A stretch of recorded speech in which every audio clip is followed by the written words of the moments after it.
آپ لوگوں سے بھی سننا ہے، چاہے وہ حفظ کا ہے یا حفظ کرنی ہے، مجھے اس سے غرض نہیں ہے، سمجھ آ جائے گا، دعویٰ میرا ہے، لیکن صرف یہ توجہ کی ضرورت ہوگی جی، کچھ نہ کچھ سارا سمجھ میں نہیں آئے گا، جن کا سبق ہے اس کو تو سمجھ آ جائے گا، اور جن کا سبق نہیں ہے چلو کچھ نہیں، کچھ نہ کچھ تو آئے گا، کہتے ہیں کچھ نہ کچھ سے کچھ تو بہتر ہے۔ بسم اللہ، بات کہے گا بسم اللہ الرحمن الرحیم، الصلاۃ والسلام علیک یا سیدی یا رسول اللہ وعلی آلہ و صحبہ یا سیدی۔ سامعین، آج ہمارا جو سبق چل رہا ہے وہ اصول شاشی کا، اصول شاشی میں یہ بات چل رہی تھی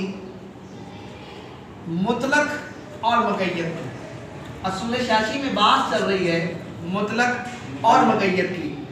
مطلق وہ ہوتا ہے جس میں صرف یہ کہا جاتا ہے کہ آپ نے یہ کام کرنا ہے، بس اس میں یہ قیودات نہیں لگائے گی کہ یہ کام آپ نے اس وقت کرنا ہے یا اس وقت نہیں کرنا، اس میں کوئی قید نہیں ہے، یعنی کہ اس میں وقت کھلا ہوتا ہے، بس یہ آپ نے کام کرنا ہے، زندگی کی کسی کے دور میں بھی کرنا ہے، بس اب یہ وقت کھلا ہے کہ آپ نے مرنے سے پہلے یہ کام کرنا ہے، مرنے سے پہلے کام آپ نے کرنا ہے، چاہے آپ سال بعد کریں، 2 سال بعد کریں، یا ترسوں کریں یا پرسوں کریں، اس میں وقت محدود نہیں ہے۔